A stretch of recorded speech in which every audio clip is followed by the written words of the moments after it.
Hello everyone. Welcome to EPG Pathshala. My name is Dhiman Bhattacharya. I'm Assistant Professor of Comparative Literature, Center for Comparative Literature, Bhasha Bhavan, Vishwabharati. The author of this module is Dr. Shagota Bhattacharya. This particular course deals with Canadian literature and this module deals with diaspora literature.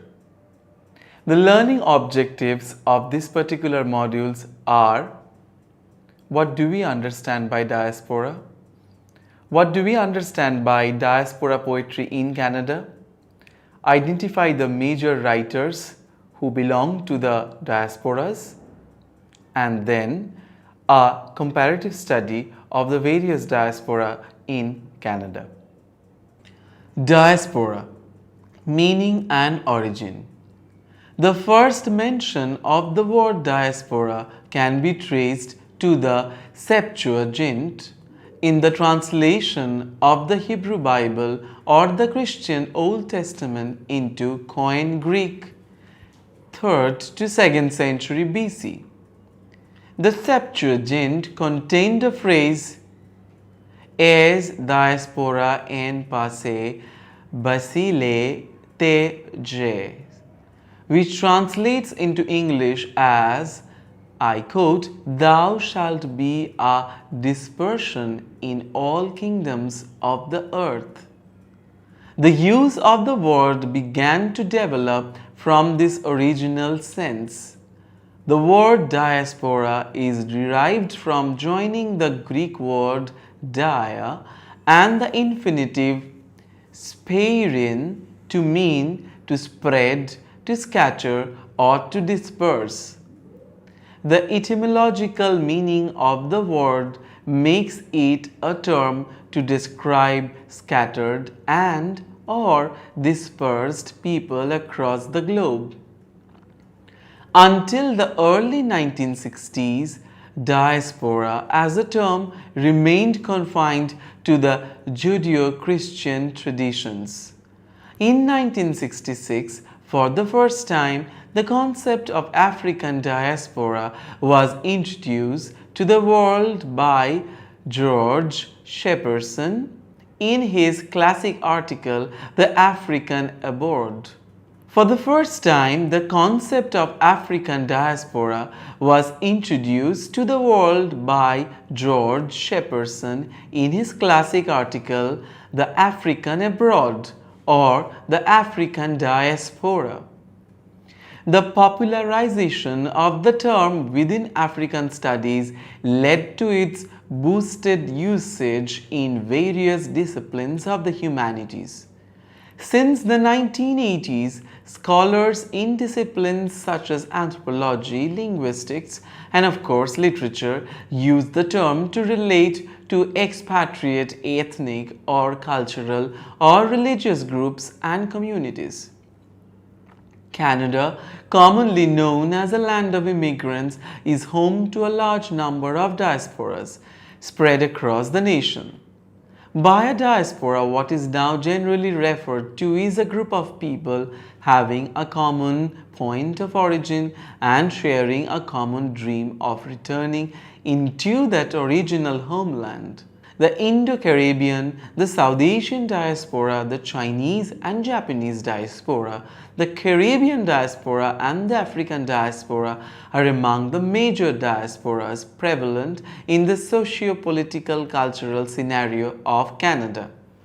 When slavery was abolished in 1833, the British plantations in Guyana and Trinidad urgently needed labor to meet the severe shortage of workers. India offered itself as an obvious major alternative source of labor in areas where land was scarce, such as the Caribbean islands. Newly freed slaves were forced back to work on the plantations. In areas where land was plentiful, such as Guyana, Suriname, and Trinidad, former slaves took up independent subsistence farming. The need for plantation workers was supplied in part by the system of indented labor.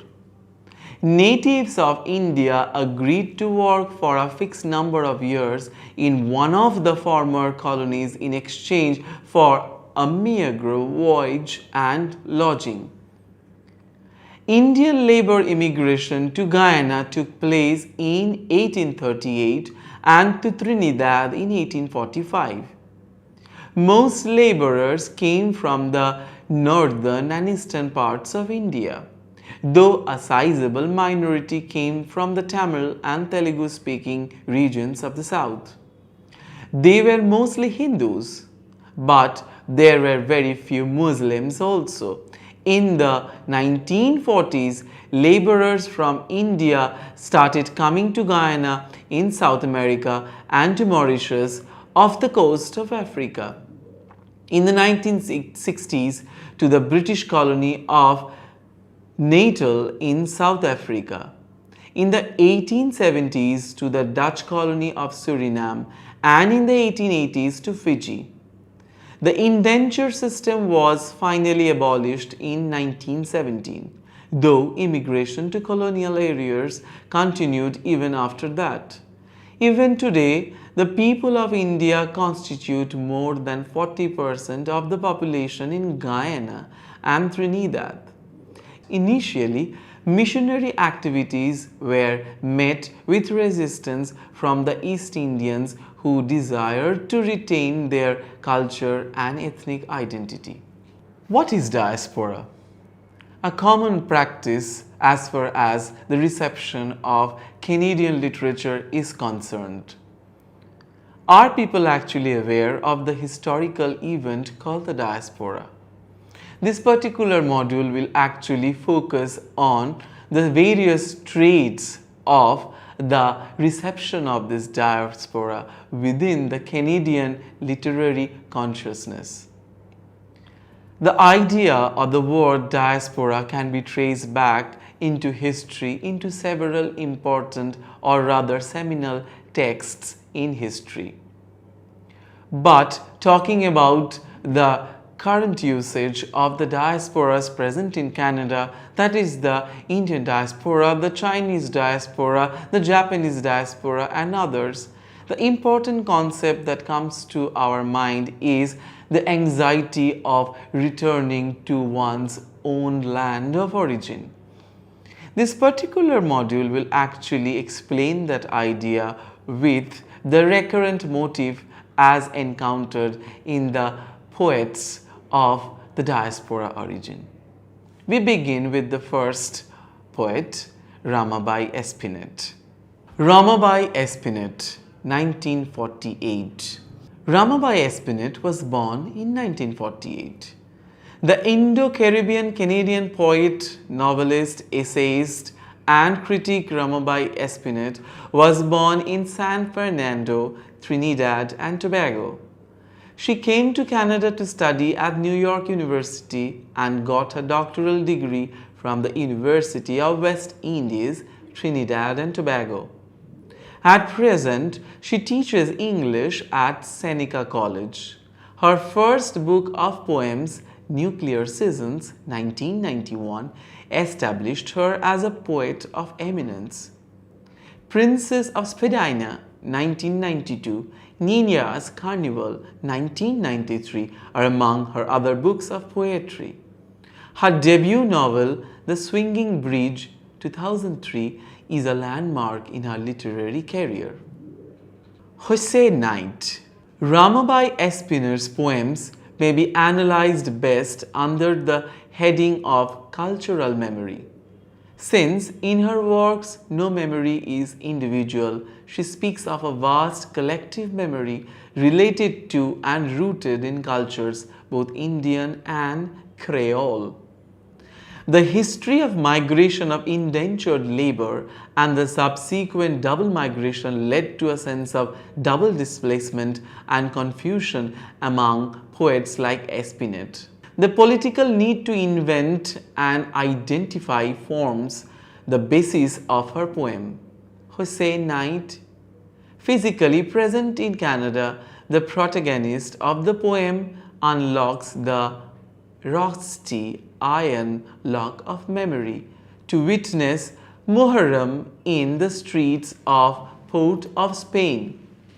Hosay, coming from Hussein, Prophet Muhammad's grandson, was a night festival in Trinidad. It was an occasion for celebration by a mixed population, but the memories of celebration are interwoven with other kinds of memory, the ones which are like the cutting edge of bitter cane.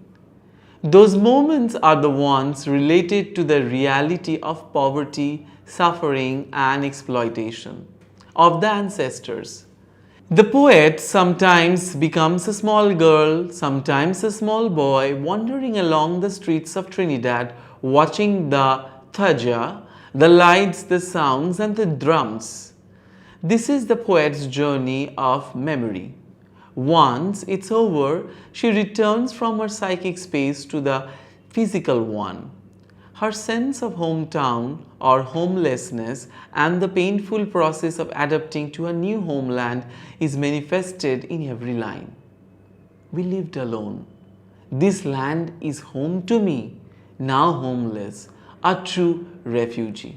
As this particular module is dealing with the idea of diaspora, it is very interesting to understand the diaspora of the Caribbean. And the poet whom we are discussing in this module, Ramabai Espinete, happens to capture this historicism in her lines.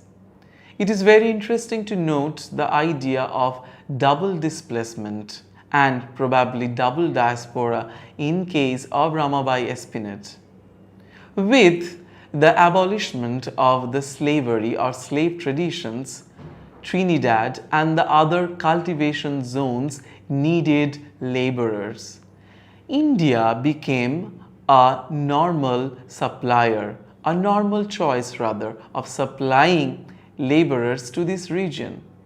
What happened then? People from the northern part of India migrated to these new homelands to work as laborers.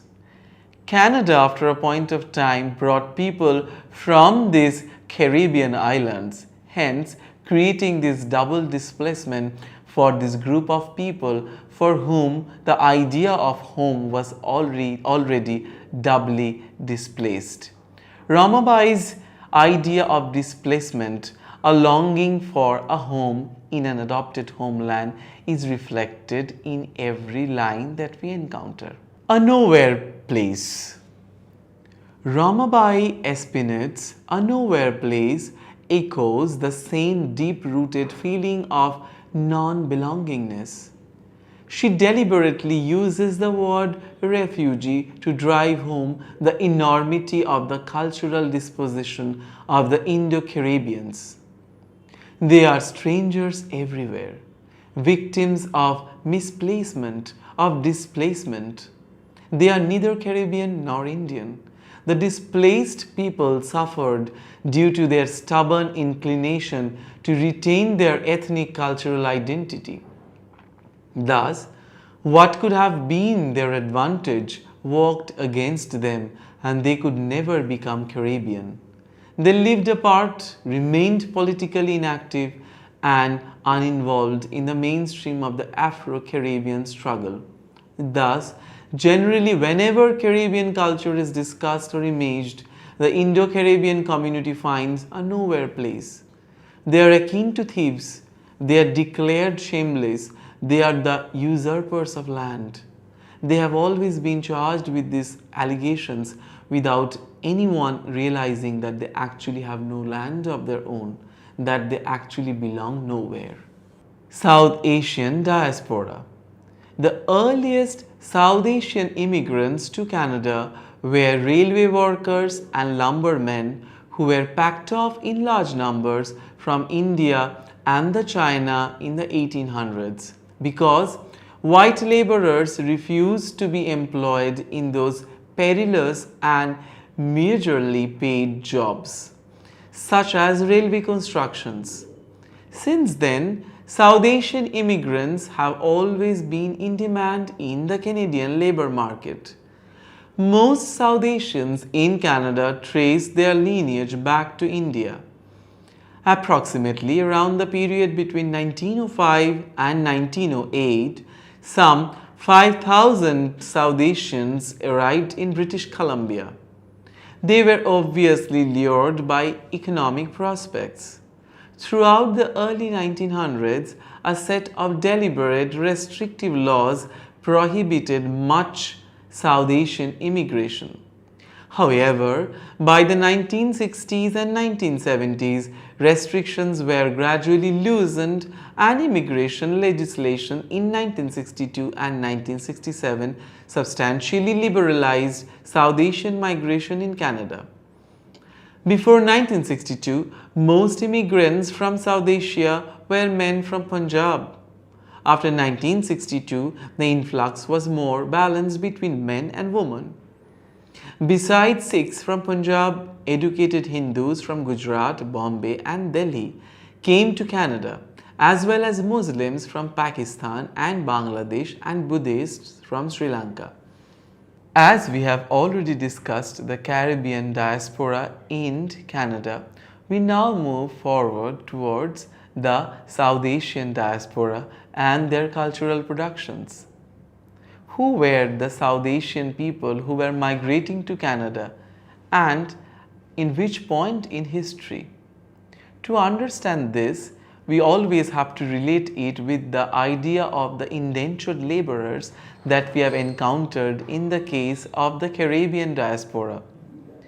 Most of the South Asian diaspora immigrated to Canada as workers who would work in the construction of railways, as white labor force in Canada refused to do such perilous works. So what happened? Many people from India and the South Asian region migrated to Canada as labor force. One really needs to understand that the influx of the South Asian diaspora actually brought people from this region, to be more specific, from the various countries of this region. We begin with Krishantha Sri Bhagyadatta. He is a Canadian poet of Sri Lankan origin who lives in Toronto. His publications include Domestic Bliss, 1982, The Only Minority in the Bourgeoisie, 1985, and The 52nd State of Amnesia, 1992. He writes for the Toronto South Asian Review. Krishantha Sri Bhagyadatta's Winter 84 is an ironical poem which paints a picture of stark reality faced by immigrants in multicultural Canada. The poem is in the form of a conversation between a white Canadian store owner and a colored immigrant client. It has the typical suspense peculiar to Bhagyadatta's poems. When the client tries to strike a casual conversation with the store owner by saying that the weather is too cold, he gets the reply that it is not what it used to be. This simple remark makes the client feel nervous. He starts thinking that any moment he might be accused of bringing about this undesirable change in weather. After the passage of a few anxious moments, the store owner replies that since America has sent a man to the moon, the weather has changed. Like a typical old man, the shopkeeper detested human interference in the course of nature. His innocent reply released all tension and anxiety, and his client left the store feeling hugely relieved. It might be said that this man was thinking too negatively. However, the poem is an indication of what colored immigrants have to go through in their daily lives, where they are accused for anything and everything that occurs in the land they have migrated to. Immigrants get used to being blamed so much that it is not an exaggeration for them to think that they might even be accused for a change in weather. The poem is from the point of view of a colored immigrant who has become used to finding himself in a no man's land everywhere.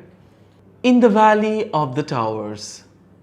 In the poem, In the Valley of the Towers, the valley refers to the urban landscape of Toronto, surrounded on all sides by pillars of prosperity and richness.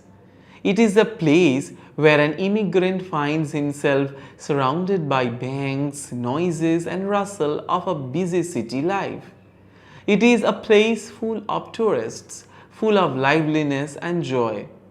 In the backdrop of a beautiful scenery, one can see Latin music being played by a Cuban band, women singing songs from all over the world. The sights and sounds of Toronto are intended to show people that it is a multicultural place where people from all parts of the world move around happily. One building arrests the poet's attention. It is the Strathcona Hotel.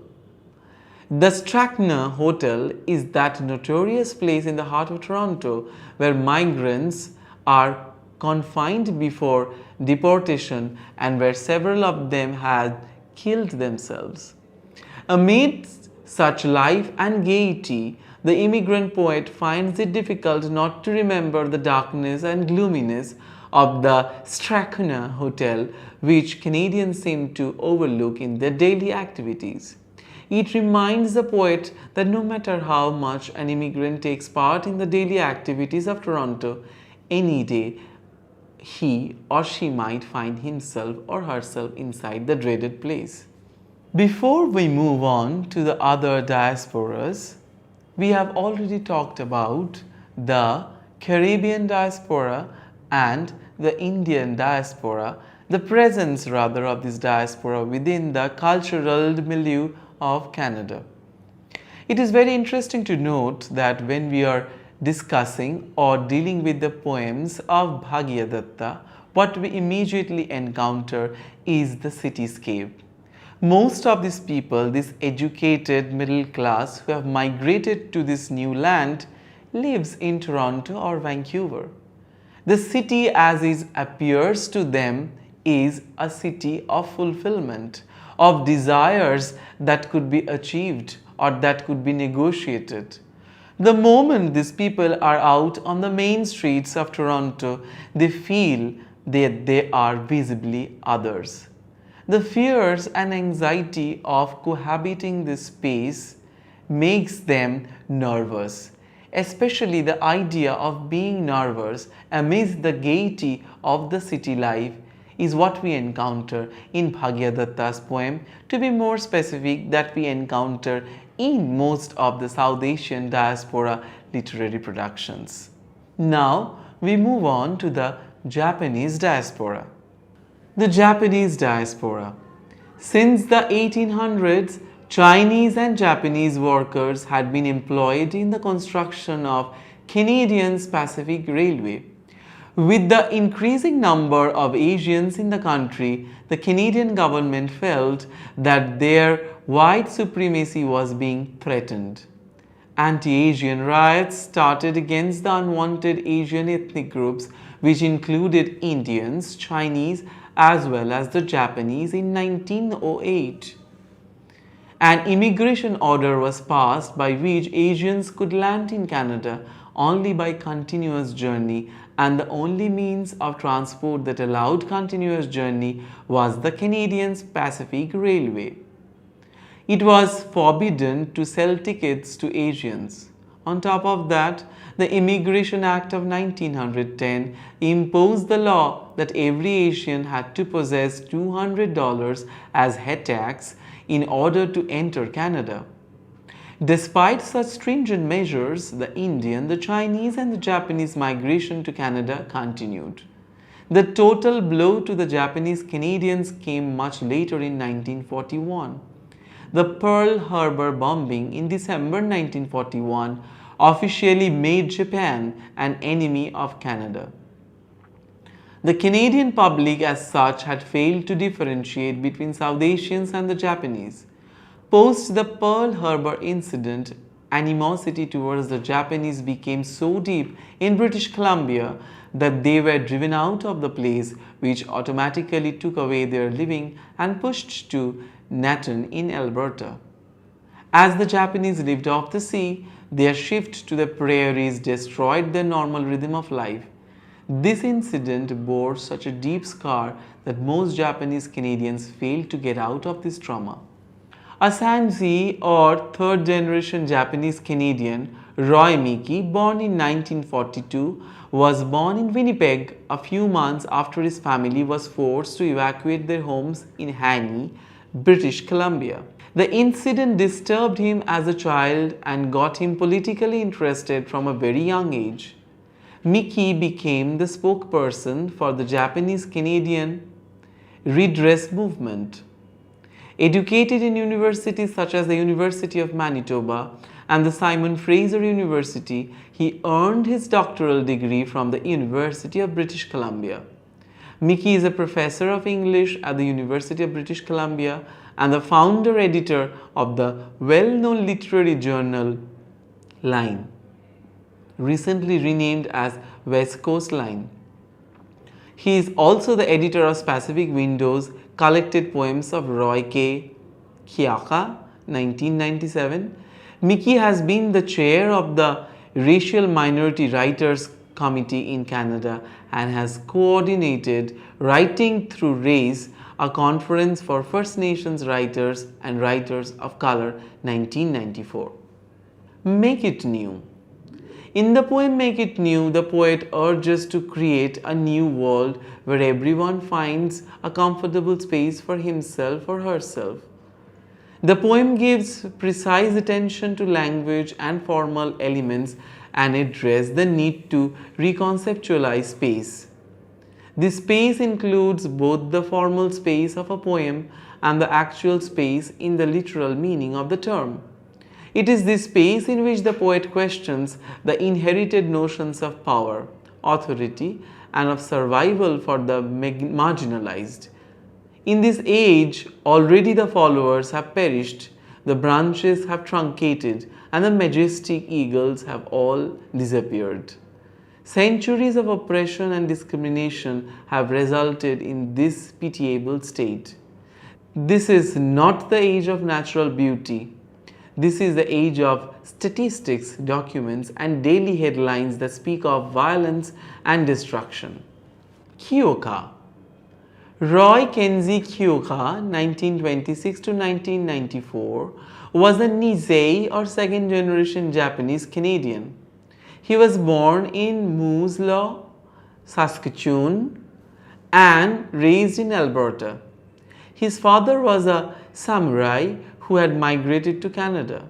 After 1942, the family was uprooted and Kyoka could never complete his formal education. However, he grew up to a renowned painter, poet, photographer, and multimedia artist. The poem is dedicated to Fred Waugh, a fellow Chinese Canadian poet. In this poem, too, the poet experiments with the form and structure and in turn creates a peculiar rhythm. This has been deliberately done to distinguish the poem of a marginalized poet from that of the mainstream. The poem is not directly about Roy Kyoka, the poet. It is more about what colored minorities feel and go through in Canada. As we have already discussed, the Japanese diaspora in the literary milieu of Canada, it is very interesting to note, as we have already discussed, that the historicism of the land from which they had migrated to this new homeland has always contributed in the reception of these people. The Japanese people, who were definitely linguistic as well as visual minorities in Canada, had a difficult time to adapt in this new homeland. But the political situation in Canada, especially the Pearl Harbor bombing, contributed to the idea of building a major suspicion around Japanese people. This suspicion around Japanese people definitely structured the feelings of several other peoples towards the Japanese people in Canada. These are some of the recurring motifs also that we find in Kyoka. Now we move on to Frederick James Wu. Frederick was a Chinese diaspora. Frederick James Wu is a Chinese-Canadian poet, novelist and scholar born in Saskatchewan. He was raised in British Columbia by a Chinese father and a Swedish-Canadian mother. His mixed heritage has often come up as a theme in many of his creative works. Wu studied literature and music at the University of British Columbia, where he was the founder editor of Tish, a poetry newsletter started by the students of the University of British Columbia in 1961. Among his works, Lerdo 1965, Waiting for Saskatchewan 1985 and Diamond Grilled 1996 are the most famous. Fred Wu's Race to Go is a protest against racism faced by the colored minorities of Canada. In his anti-racial poem, the poet vehemently protests the way colored immigrants are harassed on the basis of their physical features.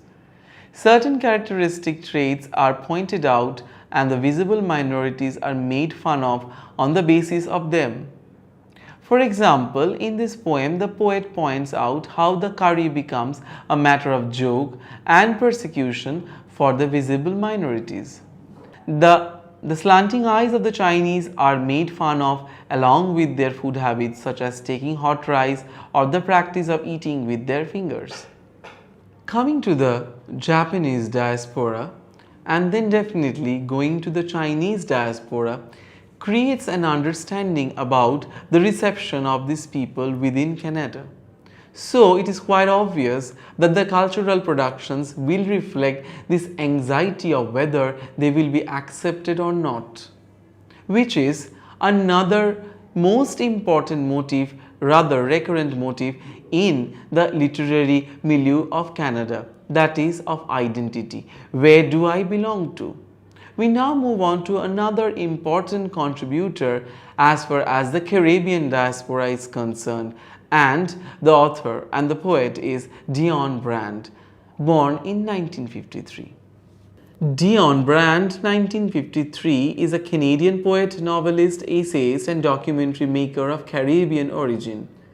She was born in Reine-Guare, Trinidad and Tobago. At the age of 17, Brand migrated to Canada to study at the University of Toronto.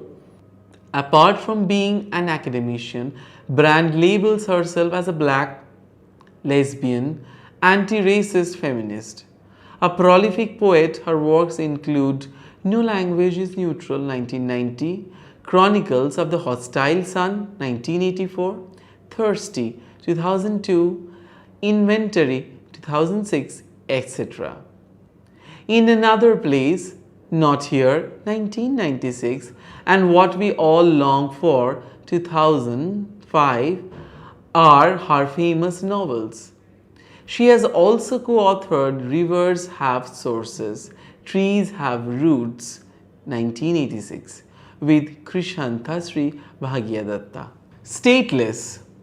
Dion Brand's Stateless is a small poem of 8 lines clearly stating the position of a colored immigrant in multicultural Canada. The poet declares that she has a definite idea about the place of her birth. The Caribbean islands. She even goes to the extent of stating the exact location of her birthplace, 15 degrees above the equator. On top of that, she has a Canadian passport and has lived all her adult life in Canada. Still, she considers herself stateless. This is because despite being considered a Canadian citizen on paper, the poet is unable to accept herself as a Canadian citizen. Her daily life in Canada and the treatment she receives there refrains her from considering herself a Canadian. It is needless to mention here that it is not just the poet's personal prejudices that have created hindrances on her path of becoming a citizen of Canada. It is Canada herself and the Canadians who have made her feel that it is not part of her immigrant's life. It is the fact that once they leave their place of birth, they lose the right to return. However, if they fail to make their adopted homeland their own, they remain stateless throughout their lives. Epigrams to Ernesto Cardenal in defense of Claudia. The poem begins by stating a line, I quote, on being told that being black is being bitter. The poem is a response to this statement, this common notion that blacks are bitter. The protagonist of poem says that she has been asked time and again about the reason of her bitterness and has also been advised to give it up in order to find the world a beautiful place. It is as if the bitterness of the blacks has made the world less beautiful. She explains that the blacks are not bitter out of their own desire. Bitterness is not something that is treasured and cherished by them. It is not an integral part of their essential blackness. Rather, it has become something which cannot be taken away from them. It is true result of being tortured, bullied, separated, repulsed and destroyed for centuries. Now it has become something inseparable from the blacks. George Eliot Clarke is a black Canadian poet born in 1960. He is also a playwright who was born in Nova Scotia. He studied at the University of Waterloo and earned his PhD in English literature from Queen's University.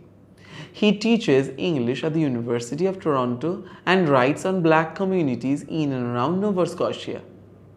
Clarke introduced through his writings what he terms as African Indian literature. His books of poems include Saltwater Spirituals and Deeper Blues 1983, Lush Green Blue Exiled Fugitive Poems 1994, I and I 2009. Everything is Free. George Eliot Clarke's Everything is Free is a happy-go-lucky poem in which the poet states that in the world, whatever brings happiness is free. He says that it is only those who are lonely who need money. He insists that since everyone is free, one must not try to bind one's love. He urges everybody to surrender force since force can never vanquish one's freedom. The beauty of nature, the melting sun, the refreshing scent of flowers, the rain, everything is free and equally accessible to all. He feels that since love and life are both free, one should learn to enjoy it. Through this poem, he urges his readers to celebrate freedom and respect it. Exile. Exile is thematically similar to Diane Brand's Epigrams to Ernesto Cardenal in defense of Claudia. In this poem, the poet expresses his anguish at the discrimination of being faced as a black. He finds himself treated with discrimination because of the level of the slave blood running through his veins. The history of slavery and racism has scorched the brains of all the blacks in such a manner that they cannot afford to lead a normal life. He thinks that as a member of black community, all his possessions have been framed in nostalgia. All his known faces are now the faces of the dead existing only in photographs. All the lovers of the past are now lying in the ditches, slain and dead. Their eyes, which were filled with tears, are now dry. They are now like dead leaves curled up, waiting to be lighted into a fire. It is this flame of anger which seethes beneath the souls of the blacks. These are waiting to burst out into flames. They are waiting to express themselves and make themselves be heard. So as we have seen that this particular module dealt with the idea of diaspora as reflected in the poems of several diaspora writers.